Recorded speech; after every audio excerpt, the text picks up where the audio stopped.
What up, cappers, gamblers, punters, hustlers, low baggers? It is Friday, 5:30 p.m., the last show of the week, April 26th.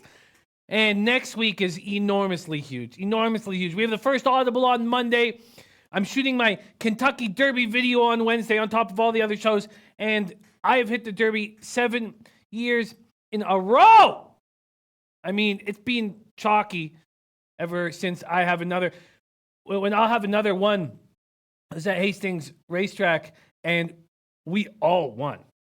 Mario Gutierrez was riding. He started at Hastings, and I'm telling you, the whole track, every single person at Hastings had I'll have another, and I'll have another came in. The favorite came in second in that race, so everyone had the exacta box.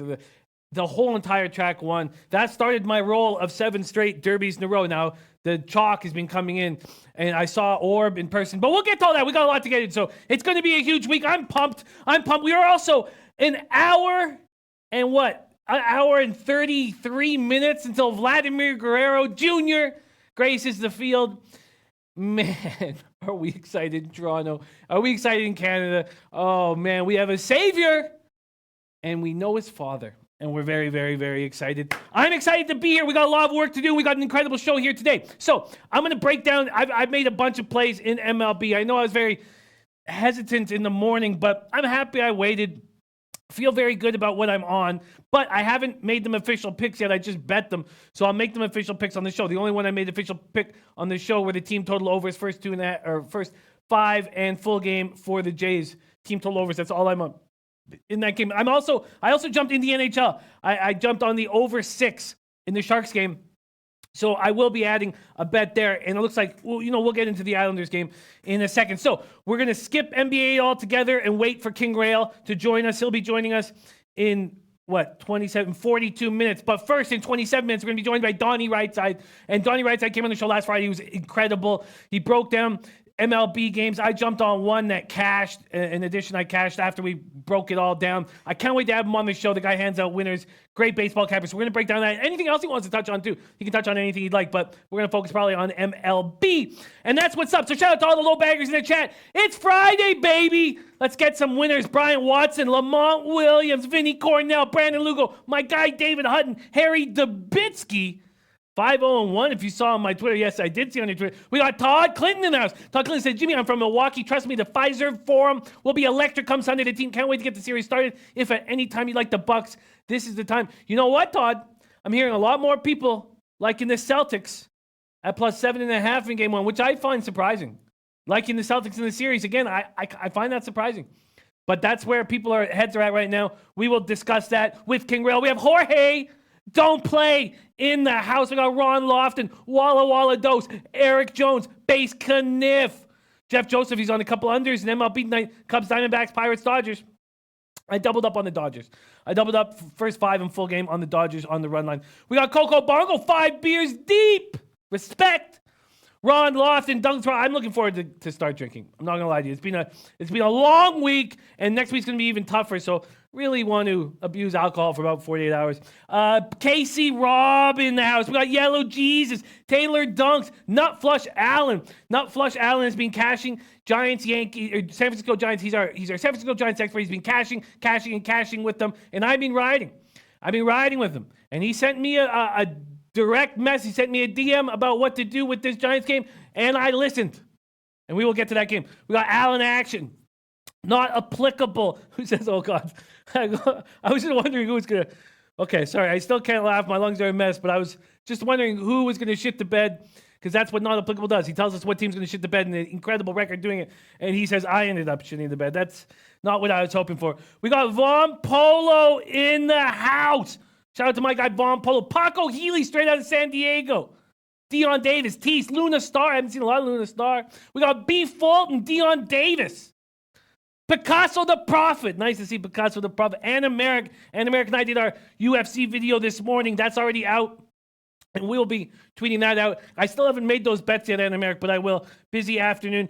We got Leroy Flood in the house. Grim Reaper says Bucks first half, I would say. We got Daryl Lyles. We got JF, Cole Coleone, Felicia Travis in the house.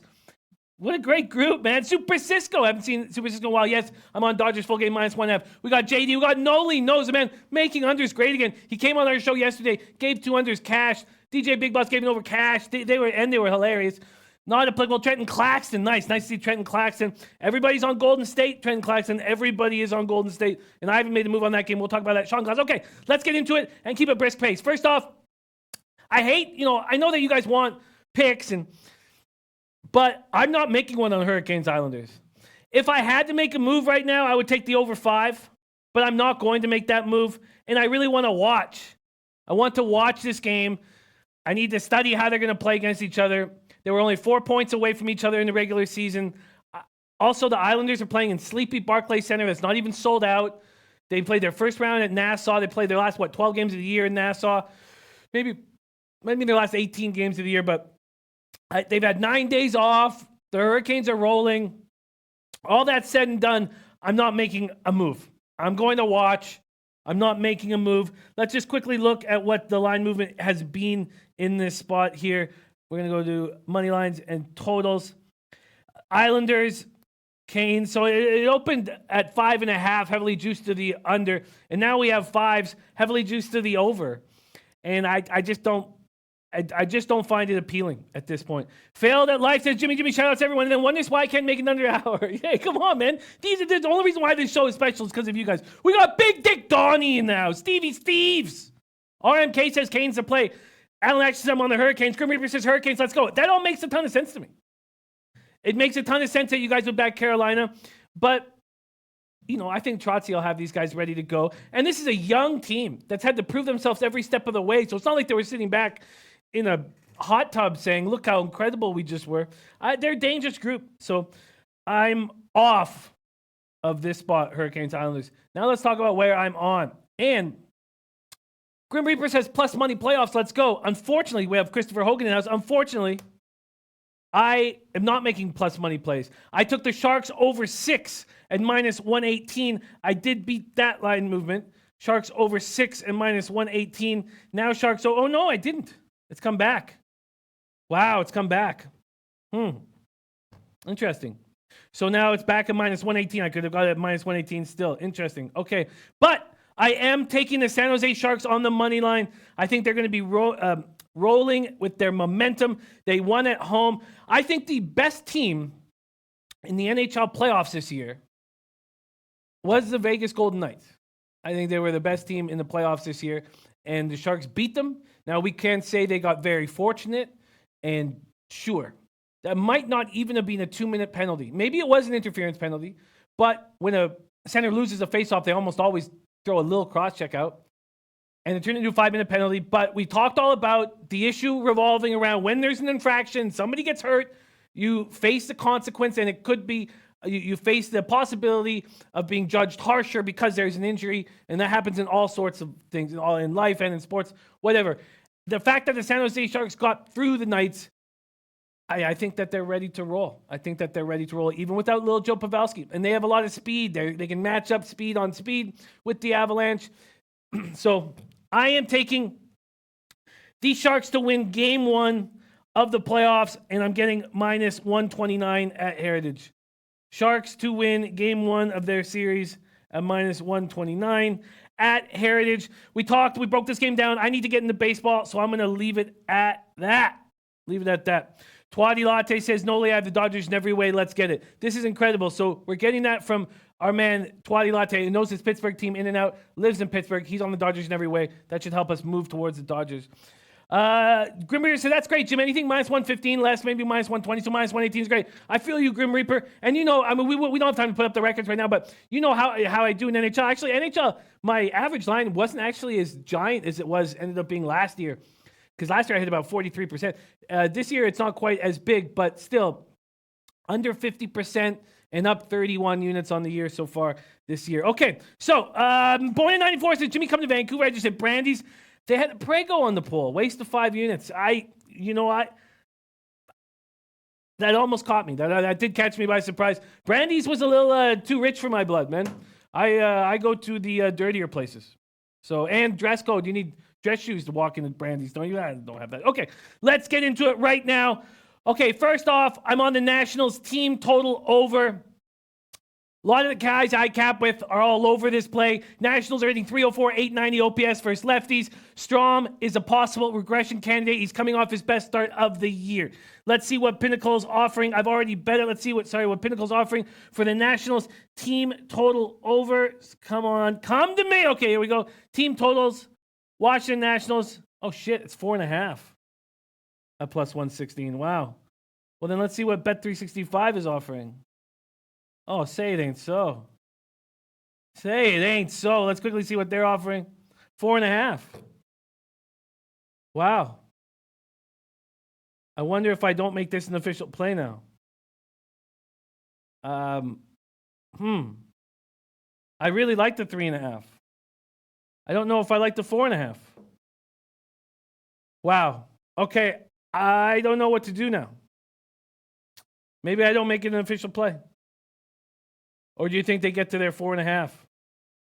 14 miles per hour sideways. I mean, I already looked at this. Okay, maybe I'll bring it up with Donnie. Take a second to think about it. Brian Watson's on the over 7 in that game. What do you guys think about jumping on the Nationals team total over at 4.5? No longer at 3.5.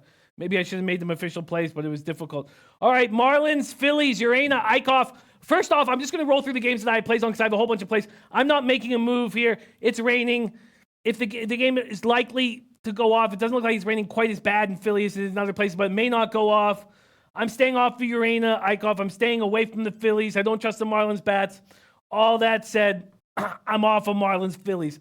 A's, Blue Jays. You guys already know I'm on the over 2.5 team total at minus 104 and over 4.5 at minus 111. Yes, Coco Bongo, I missed the Cecil too. I miss the Cecil very much. That was a great spot. Okay, let's keep going. Brewers, Mets. I'm on the Brewers money line, and I'm on the team total over. First off, let's line shop for the Brewers money line. This game might not go off, but a couple of the games I've been worried about not going off have gone off, and the play that everybody was moving towards, I didn't make because I thought the rain would take over and the game would be canceled, and then I lose out on money. I'm not doing it here. I'm on the money line. I'm getting plus 160 at BetOnline. Plus 160 for the Brew Crew. Plus 160. And then the team total over. Let's see what I'm getting here. Team total over for the Brewers. Over 3.5 at plus 125 here at Pinnacle. I'm taking it over 3.5 at plus 125. A couple big plus lines. I like it. Okay. I'm fading DeGrom. Greatest ever said it's going to keep raining. Oh, of course. No place like Zanzibar in downtown. Of course, I've been to Zanzibar many, many times for many, many years, Jeff Joseph. Many, many years. Yo-Yo Street says raining in Toronto, so indoor balls flying over. Oh, and Greatest Ever needs a birthday pick today, fellas. Who could help me? You've come to the right place. Someone in the chat will bring it, help you with that. Okay, I got to keep rolling along. So I'm on Brewers plus 160. Team total over 3.5. Rays, Red Sox. This is a spot where I've decided to stay off Rays, Red Sox. I just didn't have enough time to really hammer the information on the pitcher who came in. Let's get a quick update on exactly what's going on with these lineups here. Sorry, there we go. So, let's go back. Let's see if maybe Donnie has a play on this game, but I'm staying off of Morton and Smith in the Rays, Red Sox. It was supposed to be Price. They moved Smith in. I don't have a play on Rays, Red Sox at this time. Let's move on to Rockies at Braves. A lot of people, cappers that I respect, are on the Rockies here. And I understand that their 211, 641 OPS versus lefties is going to be a lot better with Daniel Murphy and Ryan McMahon in the lineup. But I love what Max Fried's doing. I don't want to fade him. But if everybody's on the Rockies, I'm not going to take the Braves. So I've stayed off that. Russell Gordy said, Jimmy, does Blue Jays go over? At the kiosk, does Blue Jays game go over? If you look at the line movement in this spot, it opened at 8.5, over 8.5, and it's been going up as of late. So this total, when we did our morning show, so it had just started, it just hit 9. So when we were doing our morning show, actually it was climbing up, but it was like minus 107, minus 109 through the morning show. And then it went up to minus 117, and then it started getting back. Then the under started getting back. So, I'd prefer Stroman thrives off of energy. We saw that when he pitched for Team USA. We saw it with the Jays. And so I'm just a little concerned he has a great start. I know he just pitched against this A's team, so they've seen him once. But I'm a little uncomfortable. Joey Jack says Rockies own the Braves. Alan say Rockies have played well in Atlanta versus NL East. I'm off this game. I'm not going to fade Atlanta. Okay, I'm on the Indians' first 5 at Houston. I know that the Indians' bullpen's been good, and Houston's bullpen's been great. I know that you're probably okay taking Houston full game, but I just like to take advantage of Kluber. And that's what I'm doing here. I think that Kluber will get better as the season goes on. That's a pretty easy thing to say. He's not had a good start to the season. I'm getting plus 113 at Bookmaker, and I'm going to take it. Indians first 5 at plus 113. Kluber matched season highs in innings and strikeouts, but he still allowed 4 runs in his win over the Braves. But he has Houston's number. In 2 starts in 2018, 1.35 ERA. In his career, 6-3, 2.83 ERA. McHugh got beaten up in his last start. I don't trust McHugh right now, and I know Houston's bullpen is very good. The roof is expected to be open, so balls are going to be flying. I'm just sticking on the Indians first 5 plus 113. Viper MB says can't bet Kluber until May. Grim Reaper, are you on Twitter? Because this is a long story. It's not a short story. He is not just your dog. He's our dog. We love him very much, and we're still low baggers. And I don't have time to get into the story. It's something that we've talked about a lot. So it was a very uncomfortable thing that went down for the last little while, and I'm going to keep rolling along. But if you are on Twitter, I could give you a DM there and hooked it up there. So Tigers, White Sox, Rodon, Norris. These pitchers just saw each other. At this point, I am staying off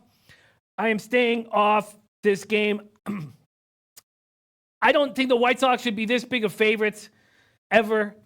It's really Tigers or nothing. I know these two lefties have had good seasons, but now they've just seen their opponents.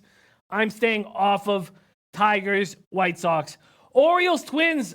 I thought a lot about taking the over. I was staring at it all day long. It's cold in Minnesota. And let's just go over the movement here and sort of one of the reasons why I ended up getting off of it. It opened at 9.5, over 9.5 and minus 105. It actually went down to 9s. And now it's back at 9.5. So that's interesting. So at 12:59 p.m., it went from 9.5 down to 9. And it lasted there for just 17 minutes until it started getting hit. Interesting. So the over's back up. It's plus money to take the over. And I've decided to stay off of it. So I'm off of Orioles, Twins, but I did have a lean towards the over. Angels, Royals, another spot where I have no idea what Danny Duffy or Tyler Skaggs are going to do. Danny Duffy said that he's throwing 95 in his one start. He has a left shoulder impingement syndrome.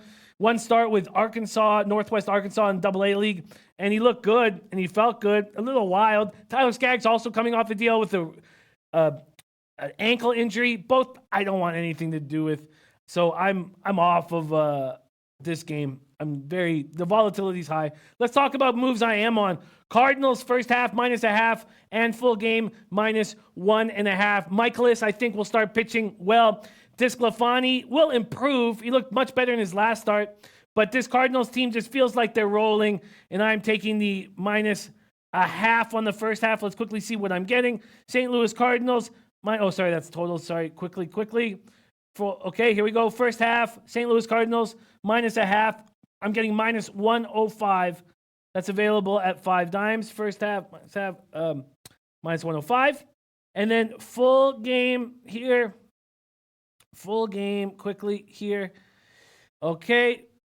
Full game Cardinals. Right now, I'm getting plus 130. That's a Heritage, Bookmaker, and 5 dimes. Minus 1.5 at plus 130. Book it. Bank it. Okay, let's keep rolling. Keep rolling right along. Cubs, Diamondbacks. I was hesitant to make a move here. Hendricks and Ray. Cubs are hitting 265, 798 OPS versus righties. Diamondbacks hitting 258, 778 OPS versus righties. Diamondbacks begin a 5-game homestand with 3 games with the Cubs after an 8-2 road trip where they look spectacular. They outscored the Pirates 30-7. Christian Walker is raking 20 of his last 42. Eduardo Escobar raking 16 of his last 42. Ketel Marte homered from both sides of the plate on Wednesday night, and that's the second time he's done that in the same season. What are we, like a month into the season? And the Cubs are almost as hot. Javier Baez is rolling. Wilson Contreras has reached base in 12 straight games. The Cubs starters are pitching extremely well. Nutflush Allen says, Twadi, I like the team total over on the Cards, and I am not making a move on this game. Ray and Hendricks, just saw their opponents. Does that mean they're going to keep rolling? Ron Lofton says, on D-backs till they will lose, and till they lose, we'll reevaluate after that. I absolutely get it. I absolutely get it. Okay, so Cubs, Diamondbacks, I am off. Then Pirates, Dodgers, I am with Twadi Latte, Dave L.A. I'm on the Dodgers. Kobe Valentine also on the Dodgers. He said that Archer is one of the best fade pitchers in the entire league. I am making a move right now on the Dodgers.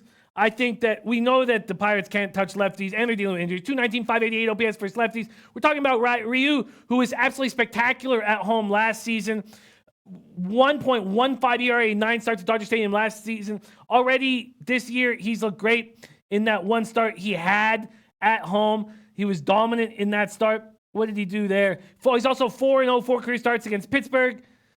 And he looked good at Milwaukee. So he comes back off of a strained left groin, goes 5 2/3, allows 2 runs, and they were just Yelich solo shots. Yelich is a beast right now. Yellow G said, Jim, it's pouring in Philly right now. Yeah, I'm going to stay off that game. Twadi Latte says the lefty should kill Archer tonight. Yes, I'm on Dodgers. First half, again, -0.5. See what I'm getting here? LA Dodgers. First half, -0.5. I'm getting -115. That's available at 5 dimes. First half, -0.5 at -115. And then full game on the spread. Let's quickly see what it is. +125 is the best I'm seeing. That's at 5 dimes. -1.5 at +125. Book it! Okay. Rangers, Mariners. Now, this is a strange situation. They're using Kikuchi, who's not looked good this year, as an opener. And then they're bringing in their number 1 prospect, Justice Sheffield, up from Tacoma. And this year in Tacoma, he's been so wild. 11 Ks, 14 walks, and 18 1/3, 3.93 ERA, 1.47 whip. So I don't know what they're going to get. I don't know what the Mariners are going to get. It just seems like quite a big question mark for me. And the Rangers bullpen is taxed, so they're going to need Shelby Miller to pitch very deep in this game. All told, I thought that the best move to make was just the Mariners team total over. I do not believe in Shelby Miller. I cannot believe Arizona traded Dansby Swanson for Shelby Miller a couple of years back. I do not have any faith in Shelby Miller whatsoever. I'm getting over 4.5 at -122 at Pinnacle. That's the team total I'm using. Team total over 4.5 at -122. That's my only move on the Mariners right now. Moneyline Global says I lean Twins, Stros, Rockies, Tigers. Interesting. The only thing I'm on of those 4 games is I'm against you with that first 5 Indians. And Brandon Lugo says Shelby is Fade City. I agree with that. Chiarchi says, what the Pirates full game over under record for the year? I don't have that in front of me, but you could pick that up at a bunch of different sites right now. Noli knows on Detroit, Chicago White Sox, first 5 under 5, and the Dodgers first 5 -0.5, and New York, San Francisco under 6.5, and Cincinnati, St. Louis under 8.5. That is straight from Noli knows, the man who's making unders great again. Alan actually said, this is my first time putting coin on them this season, but I like my Tigers money line tonight. Von Polo says, what about the full game over? Yeah. What about the full game over? I think you're right. Let's get a quick look at the bullpens that are going to be heavily used here in this game. First off, the Seattle Mariners bullpen has not looked good. It's looked okay. Opponents are hitting 232 off of them, 4.70 ERA. And this Texas bullpen's look bad, 279 batting average off and 5.33 ERA. Let's take a quick look at what the movement's been in this total. Here, Texas, Seattle, it opened 8.5. Now it's 9. It makes a ton of sense. It just makes a ton of sense. That's a very good question, RMK. Very good question. Caught the clap in 2012 and it still stings. Winnie Peas. You know, that could be a myriad of different things. And let me take a little time on that. You know, maybe when Donnie's breaking down the game, I could give you a list of what it possibly could be. But I'm leaning towards syphilis. I think you got syphilis in 2012, and you're only 7 years into it, so it hasn't really affected you. But in 10, 15 years, you'll be flying. You'll love life. It's wild shit. Okay, I think the over is in play. I'm going to jump on it with you guys. So this is my first edition that I haven't bet yet. I'm going to take the over 9 in Texas-Seattle at minus 110. That's available at 5 dimes. So I'm going to take the full game, over 9, minus 110. Sorry, over 9, minus 110. Okay, that's my first edition that I haven't bet yet. Don't put some there. Cisco, my man Super Cisco says over, Jimmy. Yeah, RMK, not something that you can talk to the wife about. Yeah, no, keep her in the dark. Keep her in the dark about that. Felicia Travis coming in saying the Giants under first 5. And I have gone the other way. I've gone the other way in the Yankees-Giants game. This total opened at 7. It got bet down to 6. 61 Fahrenheit, clear, 6 miles per hour. Nutflush Allen broke it down in a few different ways. But the first off was that this was the kind of total that you give a Madison Bumgarner in his prime. Yes, that is the truth. Nobody knows. Kikuchi's just opening. He could go more than 1 inning. Could go an inning and a half or so if he has a very light pitch. If he only goes, 10 to 13 or 14 pitches. But if anything over 15 pitches, he'll just be 1 inning and out. Okay, so I took the over 6 here. I feel like this is just too low. I know that Paxton's pitching better, but I feel like this is just too low of a total. And our man Nutflush Allen was all over this as soon as it got to 6. This opened at 7. The over was 7 at plus 100. It's now 6 at minus 115 at BetOnline. But at Heritage and at 5 dimes, it's at 105. And at Pinnacle, it's at minus 104. So that is what I'm taking. I'm taking it over 6 at minus 104. Available at Pinnacle. And that's my action. Fairly Life says, okay, sorry. Okay. RMK says, appreciate Jimmy. I come here to give out losing NHL picks and medical advice. Thanks all. RMK, you're a monster in NHL, man. What are you talking about? Don't sell yourself short. Look at that. Twadi Latte says, Giants, Yanks, first 5 over 3 is stealing. Says Twadi. I agree. Oh my God, Twadi, it's 2.5 at Pinnacle. It's 2.5 at Pinnacle. Wow. Oh, Corey Simmons says, I went with the over 6 yesterday with Arizona. They won 5-0. I saw that, Corey Simmons. And it was 5-0 after the first 5 innings. I thought you were in business. Twadi Latte saying Paxton getting killed on the road, unhittable home. 2.5.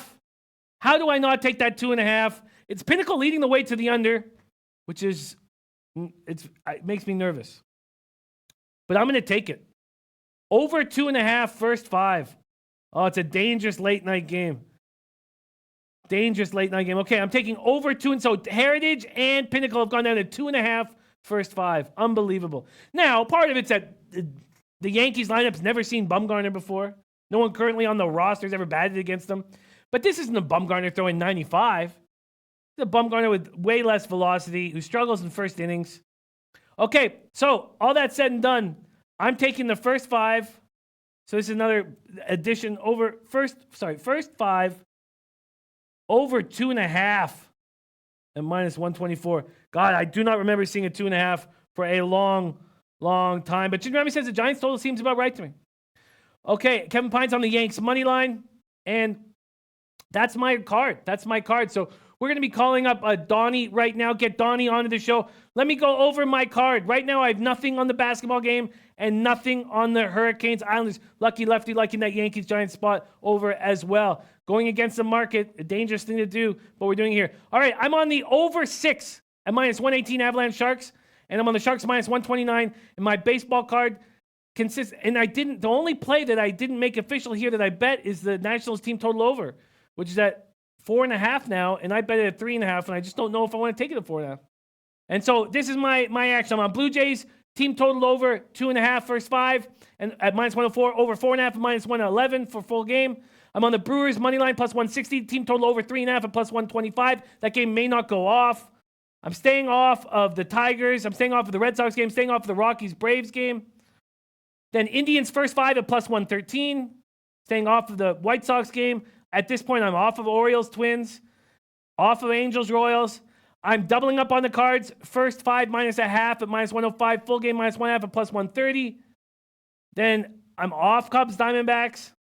Then I'm on Dodgers. First 5 -0.5 -115. Full game -1.5 at plus 125. That there. And then I'm on the Mariners team total over 4.5 and the Rangers Mariners over 9 and -110. That's an addition. I just added first 5 over 2.5 in the Yankees Giants game, and I'm on the over 6 -104. That is my MLB action. But we have an MLB expert joining us right now that can help lead us towards that cash.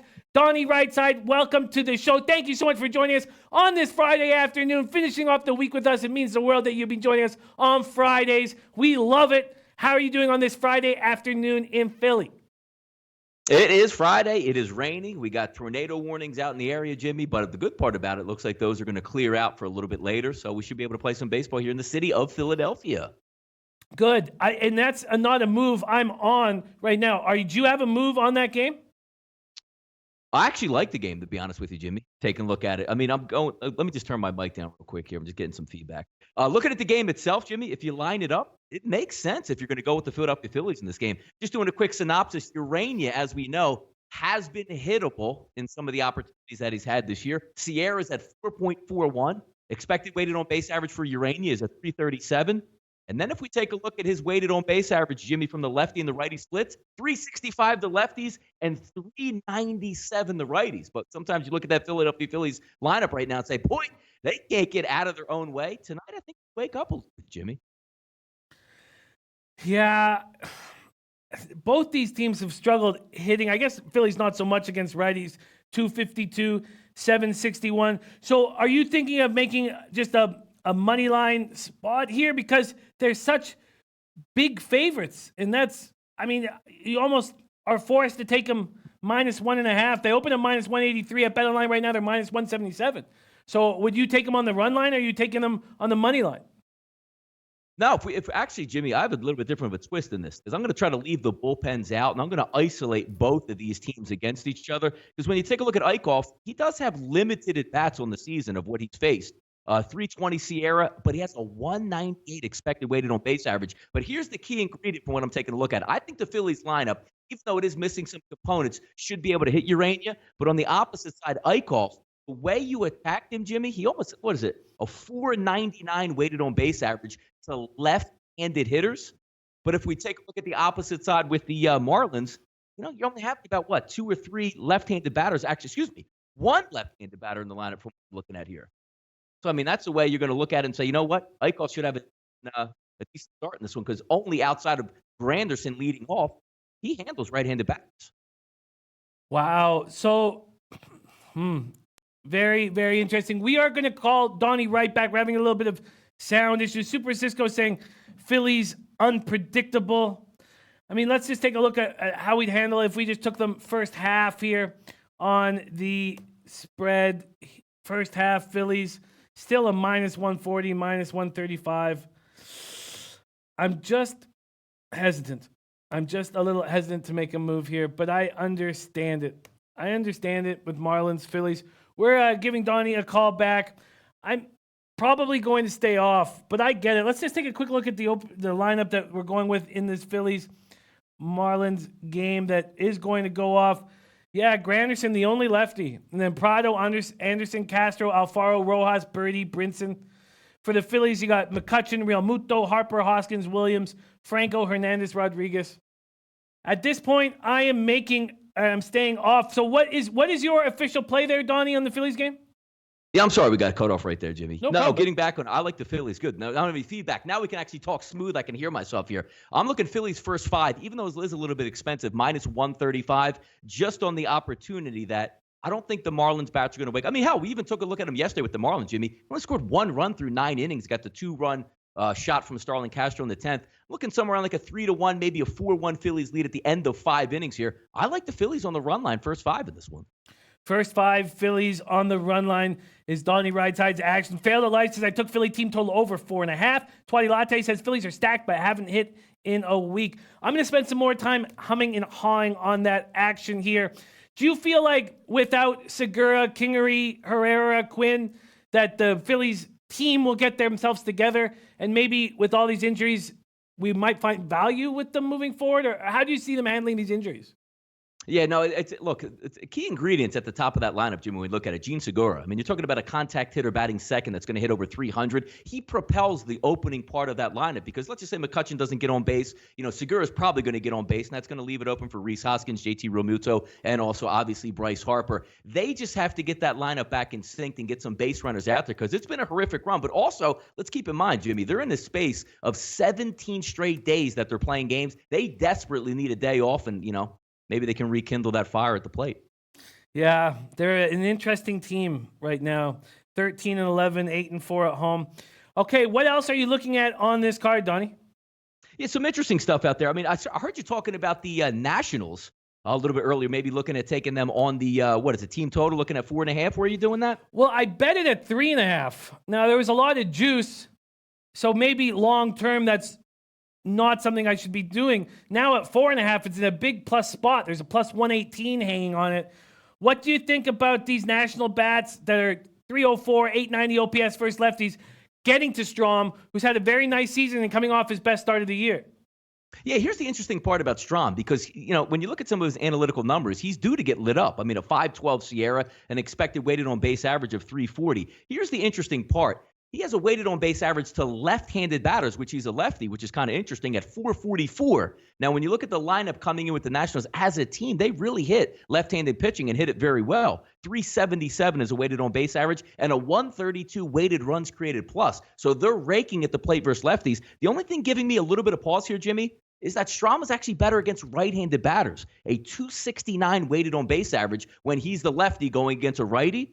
So that's the only thing giving me a little bit of pause of what's going to take place. If we're looking at this game overall, I think, man, if you're looking from a Nationals perspective, yes, a heavy favorite. Max should run roughshod over this Padres lineup. If we take a look at Mad Max, 396. If you're a left-handed batter weighted on base average going against Max Scherzer, here's the problem. You only have one left-handed batter in that San Diego lineup tonight. And if you take a look from the right-hand side, 252. I believe is what I'm actually looking at right now as a weighted on base average to right-handers. He should mow down this Padres squad. Wow. Yeah, and he has not. I mean, it's funny. I said, well, he's not gotten off to a good start this year. Still 44 Ks and 32 in the third, which is absurd. Very interesting stuff. So I'm not going to pull the trigger on the 4.5 at this point on the team total. And I guess I should have tweeted that out when I made the bet because it was just about 40 minutes ago. Von Polo says, I'm on San Diego reverse run line thinking Scherzer is going to get touched. Very interesting. And Scherzer took that ball off the rib cage. Whether or not that'll affect him, we will see. Mm-hmm. So, Donnie, what else on this card stands out? Yeah, so I heard you talking about it a little bit earlier. The one game where the numbers are really sticking out, and it's a 9.5 total if you're looking to go over it, and that's that Baltimore-Minnesota game because you got Cobb and obviously Perez on the mound, the lefty.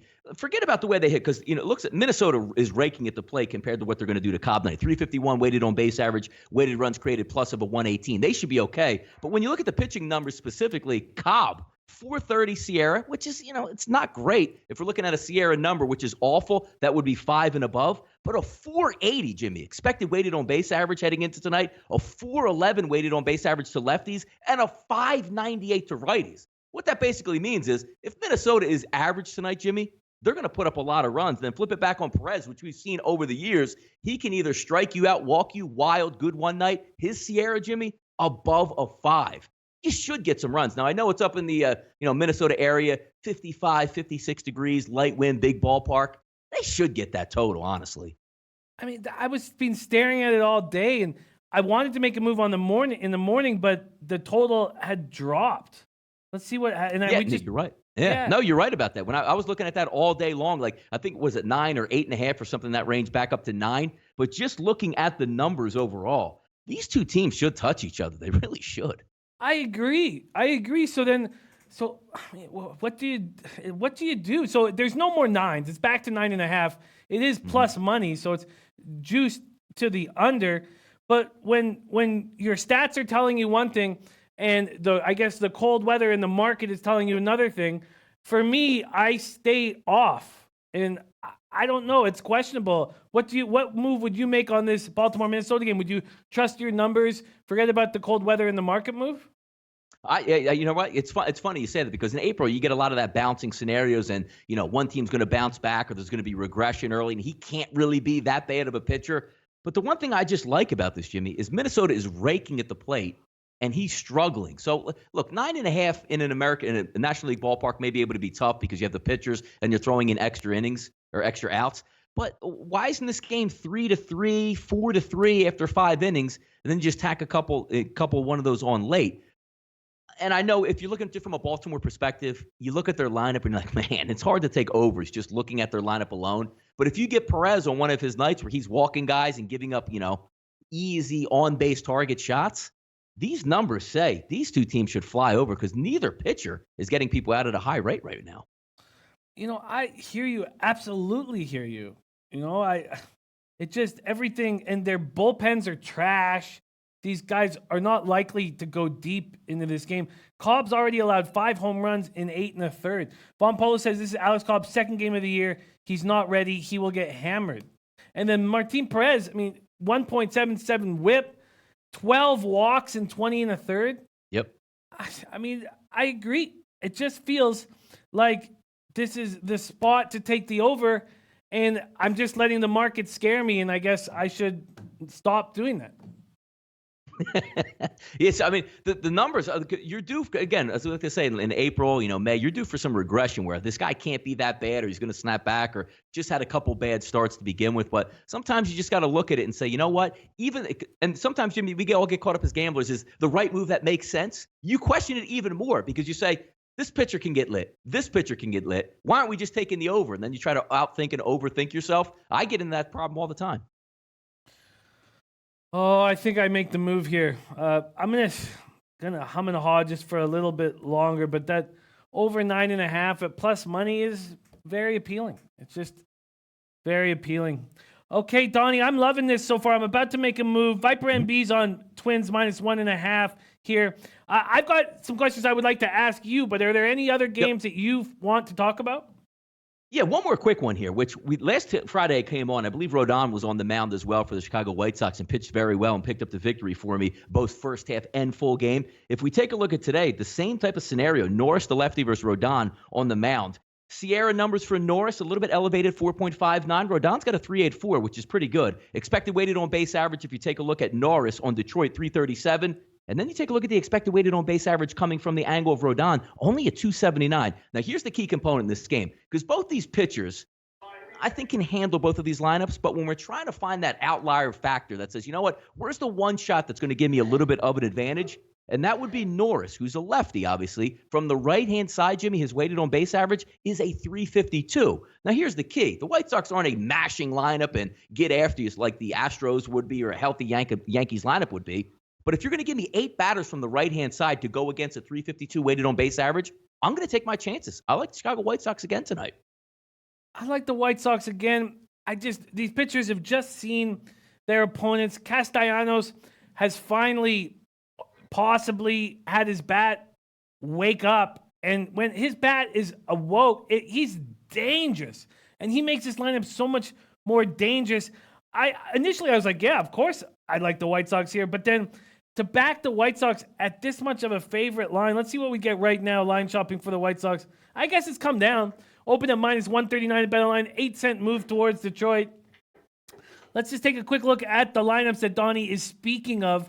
Detroit, Chicago, with Detroit, Candelario, Castellanos, Cabrera, Peterson batting fourth in left field. Rodriguez, who's looked good, Hicks, Harrison, Griner, Jacoby Jones. So as you're saying, they just want to have a whole lineup of righties to combat Rodon. And then for the White Sox, Garcia, Anderson, Abreu, McCann, Moncada, Jimenez, who's back, Alonso, Jose Rondon, and Cordell. Man, I get it. just hesitant. I'm just hesitant to back the White Sox when they're not a dog. I just feel like that's the spot to grab them at.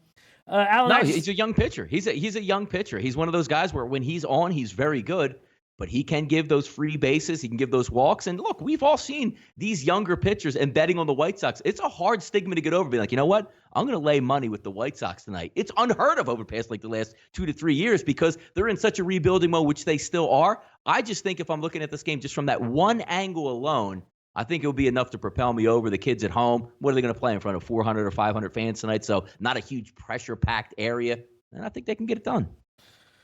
I like it. That's very interesting. Food for thought. Maybe I make a move there. We've got to go on. There's just one game I find so interesting. This total for the first 5 in San Francisco, Yankees, Giants, has gone down to 2.5, Donnie, and the full game's gone to 6. And I jumped all over it. This is not the Bumgarner of old, and Paxton is not nearly as strong on the road. I know the Giants had to fly all the way back from Toronto yesterday, but they had the day off, and I am going on the first 5 over 2.5 and the over 6. What do you think about that total dropping and going against the market move? Yeah, it's funny because, look, I think it's an under game and it plays to the under, but sometimes what type of value are we getting? Because this isn't 7.5 or 8 where you could see a 5-2 game, 3-3 and it's going over the total. That's basically like one swing of the bat, or 2-2 you get extra innings and can see that evaporate right away. If we look at just those pitching numbers, Paxton Sierra is a 2.76, which is off the charts good. Madison Bumgarner, a little bit elevated, 377, but that's still decent. But when we take a look at the breakdowns with the weighted on base average between both of them, 306, 288, 201, 296. And we're talking about a Yankees lineup now coming into the National League. Doesn't look nearly what it looked like on opening day. And we all know the troubles that San Francisco does have. But to be honest with you, even though it plays to an under, there's no way in hell I'm taking a 2.5 or a 6. You need basically to go perfect just to even have you in that wager. Yeah, absolutely. I jumped all over it. I think before Donnie goes, I will make a move. Now, let me ask you this. 55, 56 degrees in Minnesota. Terrible starting pitchers.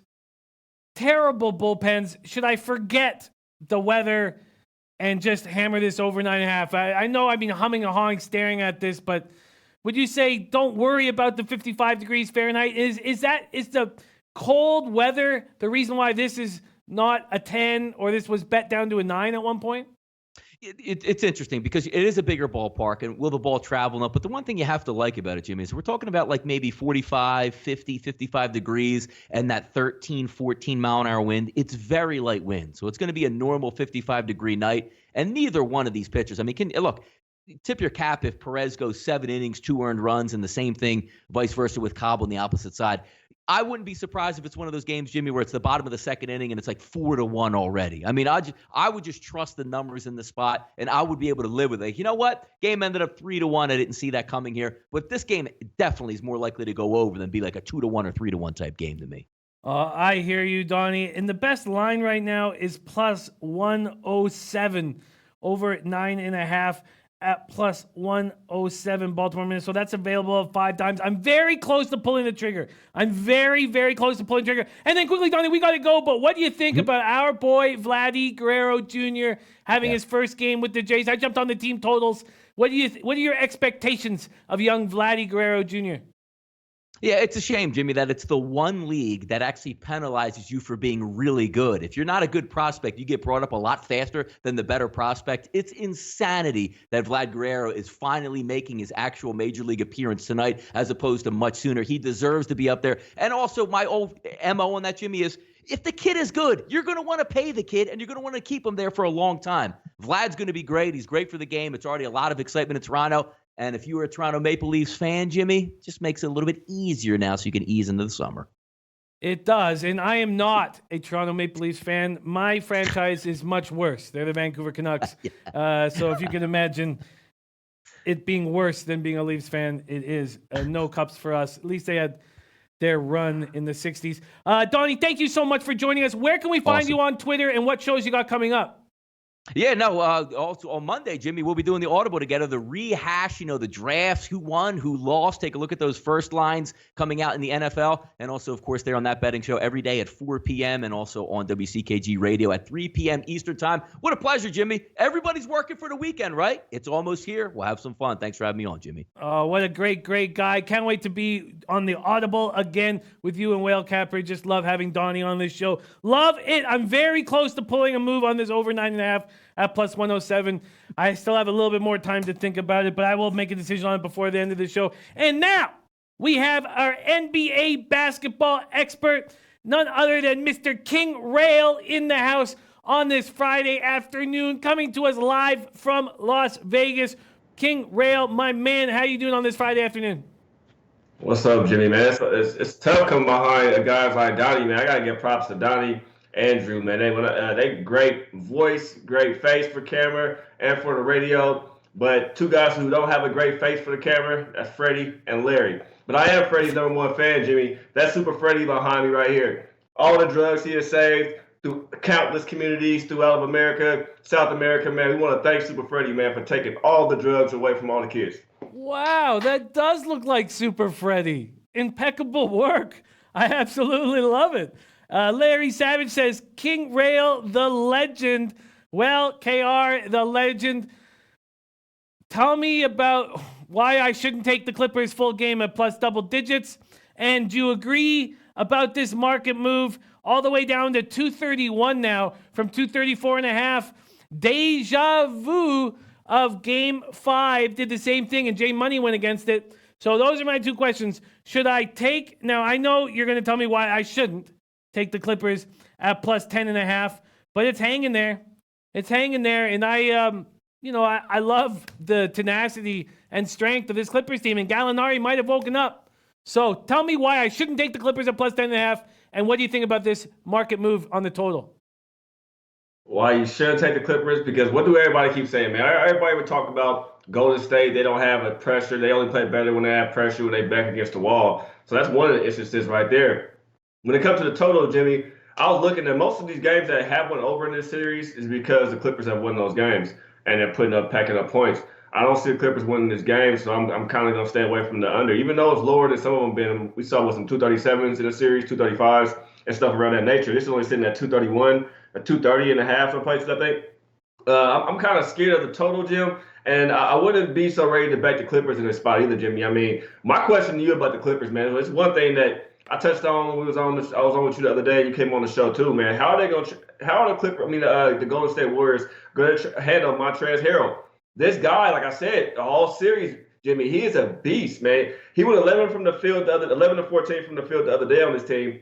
He's 42 for 56 in this series, bro. He's 27 rebounds. I mean, how are they going to be able to stop this guy? I'm trying to compare him to somebody. I was thinking maybe like a younger, what's the dude name who played for Toronto now, used to be in OKC. I can't think of it right now. Ibaka. I was like, man, is he like a younger Ibaka, that kind of style of play? But I don't know how to put my finger on with Montrezl Harrell. But I think the Clippers got them a great guy over there to lead the future with. But back to the game, Jimmy. Why are you on the Clippers? What makes you lean the Clippers' way? I'm leaning I took the first quarter, first half, and the other day I was on there with you.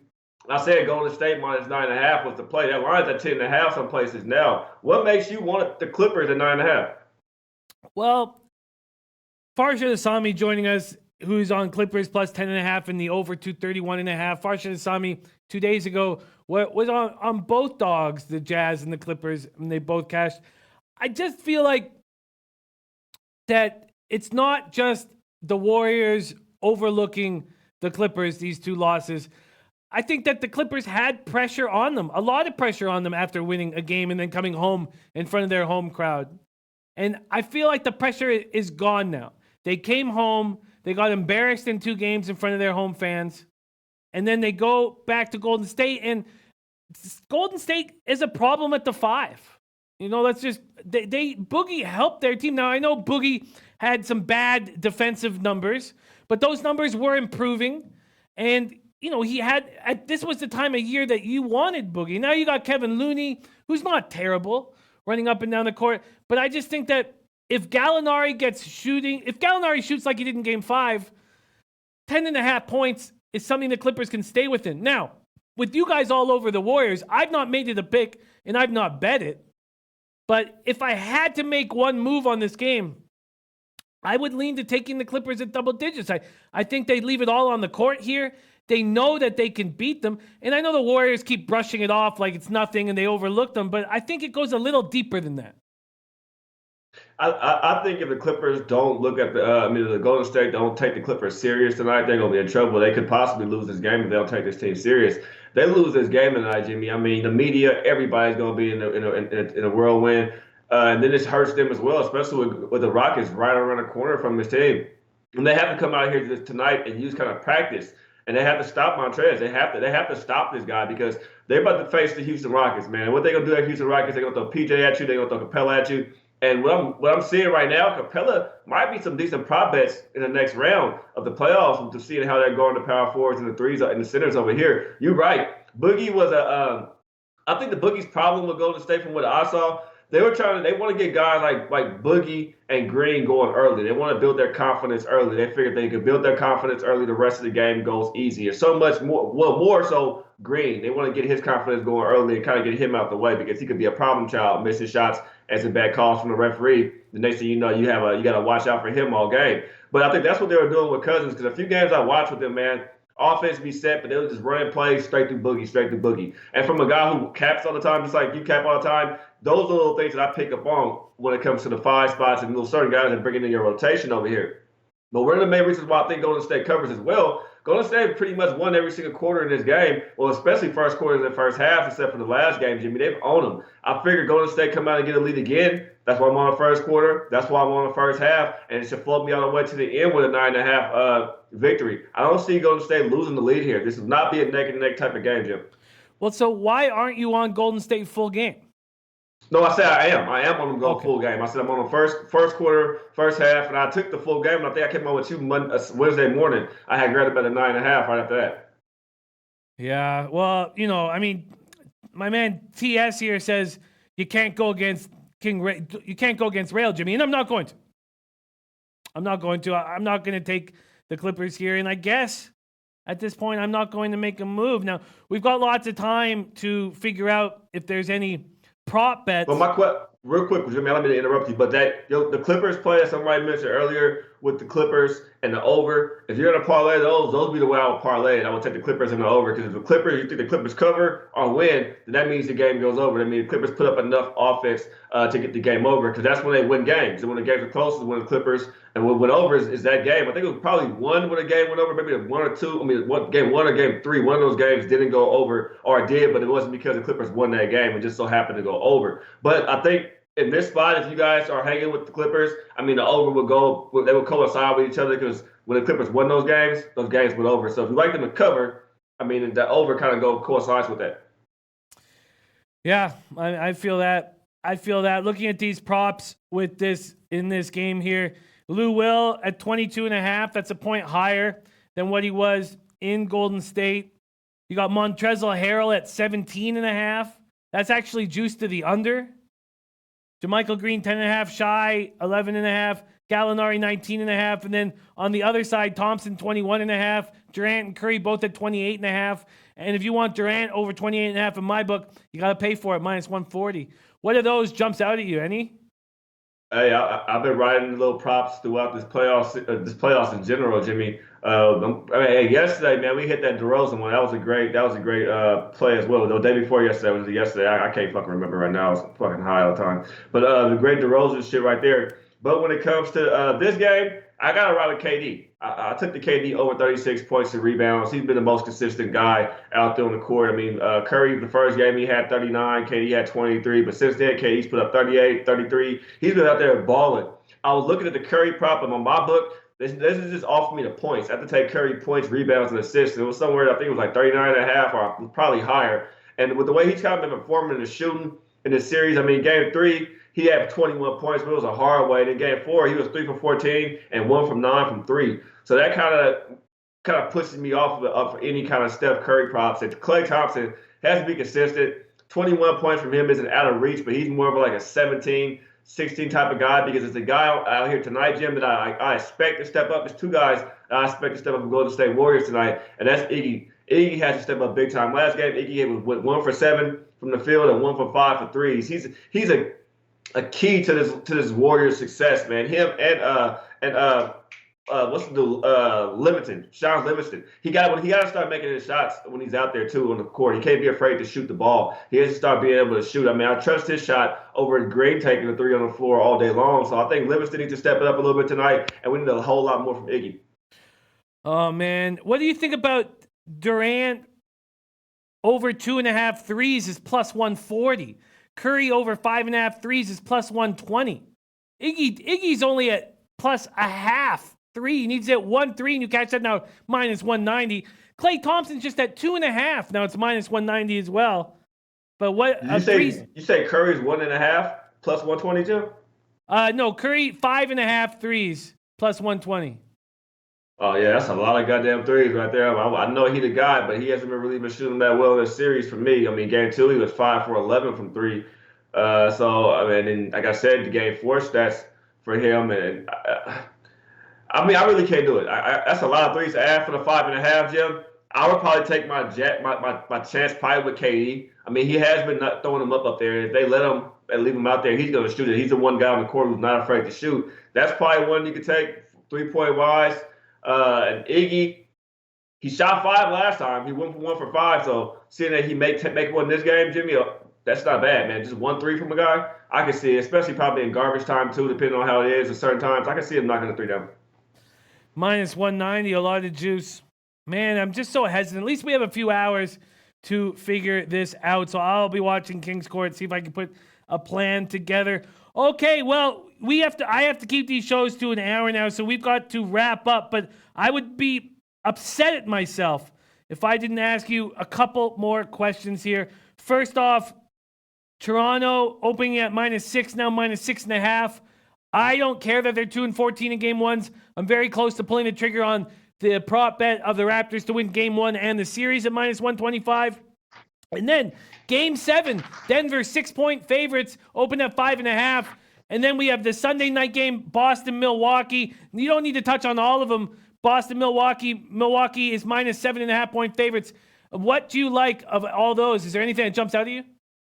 Yeah, I hit you real fast. I know you're short for time. The 76ers game, I haven't fully capped it yet, but I'm with you there, Jimmy. I lean the Raptors over there, but I want the line to fall a little bit for me. Hopefully some money come in on the 76ers and that line drops a little bit. When it comes to the Bucks, I'm on the over. I expect this to be an over series. I took the over 223 already in that series. The Bucks #1 team in points at 118. Boston with number 15 with averaging 112 a game.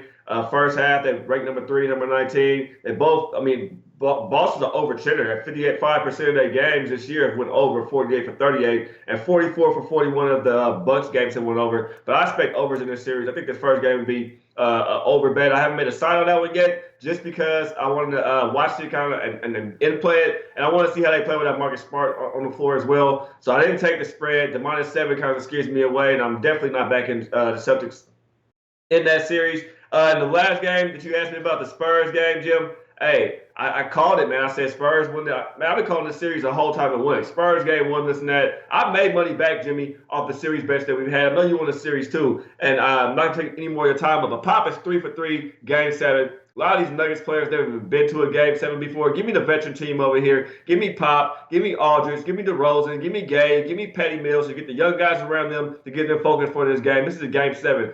Win or go home for anybody. Denver is privileged to be in this spot, but I am on the Spurs, man. I got like the plus 220 to win the series, a plus 180 to win the series, and I took them on this game, Jim. Fuck the 6 points, because I have to have them at the plus 215. So I'm like a groom on his honeymoon, Jim. I'm balls deep in that shit when it comes to the Spurs.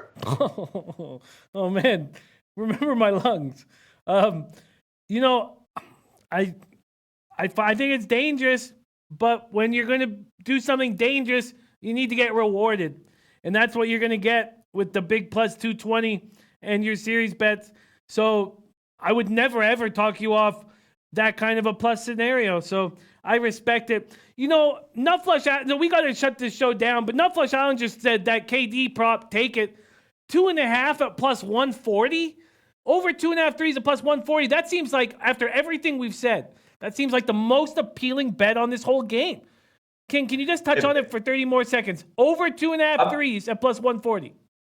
I find it appealing because you get a plus money. Anything when you get plus money at real quick, Jim, is a nice bet. It's always something to look at. But yesterday, I know a couple of my guys, we were on the DeRozan prop, Jim. I know a couple of guys took the DeRozan double prop. All he needed was 3 rebounds or 3 more assists for them to get that, and it was plus money. That didn't come through. So props like that are scary to me. They're iffy. And like I said, it's kind of like football props where you're expecting over 2.5 field goals or something like that in a Super Bowl type of shit. In this type of game right here, I can probably back you guys here. And if I had to bet, I probably would take it myself, but small, because it's plus money value. I wouldn't say put a whole unit on it, man. Maybe put like 40%, 30% of a unit, because you still cash out something.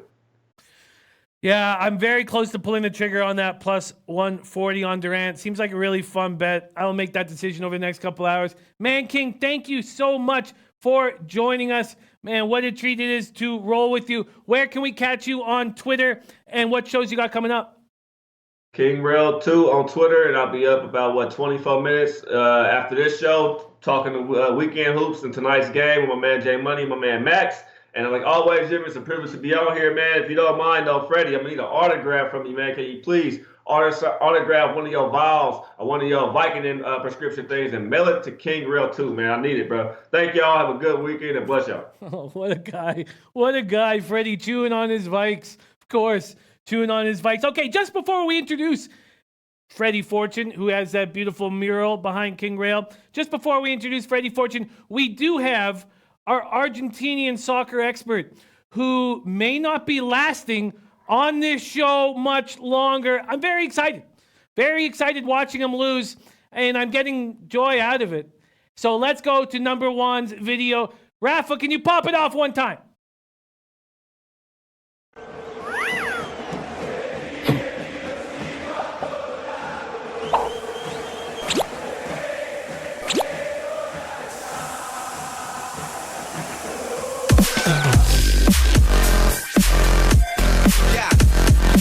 Jimmy's out for me. He hates me. He doesn't want to see my face again. He says I'm a disgrace to Argentina. I'm a disgrace to Argentina football. And if I get down double-digit units, he will fire me from the show. But guess what? He's also double fucking down-digit units in baseball. He's from Canada. What they do know about baseball? They only know about winter, hockey, and they're playing on fucking ice like a bunch of bitches. My sample size is too small, dude. I need more chances. The winners are coming, like winter. And my pick for this week is Barcelona to win at minus 138 against Liverpool at the Champions League. Why I'm choosing Barcelona to win? Because they most likely will win La Liga this weekend. And Liverpool have a hard challenge against Manchester City for the Premier League title. So expect Barcelona to win at minus 138. I fucking hate Jimmy. I hope he loses, because we're cutting him at double-digit units. Cutting him when he's down double-digit units. All right, now, just before we start boozing and celebrate the weekend, let's bring on Mr. Freddie Fortune, who's off of a couple losses after winning 5 in a row. Let's see what he's got in store for us.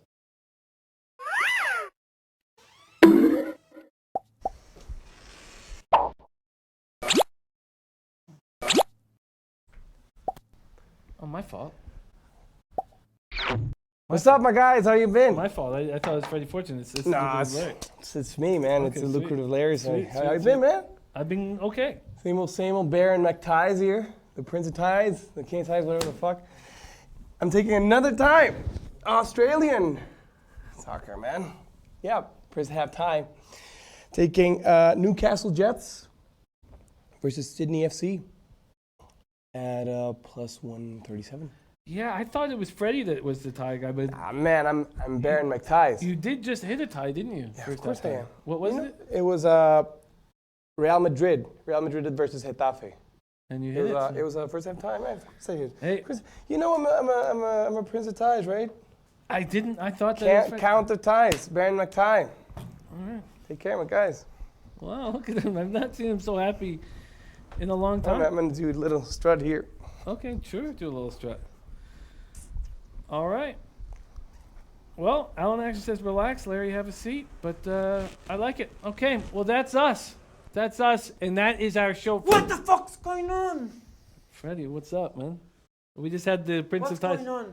Just had the I Prince was of... supposed to be here. All right. I was preparing my shit over there, and Preparing your shit over there. yes, I'm not entirely sure what that means. you know what that means. You speak English like me. Okay, I guess preparing your shit over there would mean that you're cooking heroin? Guess That's a drug. sorry, we already had the Prince of Ties come in here and give us It's my a play. thank you It's guys. my play. Thank you guys. I'm the king of ties. Thank you guys I'm so not the much. prince. I'm the king. Thank you guys so much for joining What's us. going on? Let's have a It's- big week. It's my show. Let's get that cash. Most importantly, No! legend No! and Los No!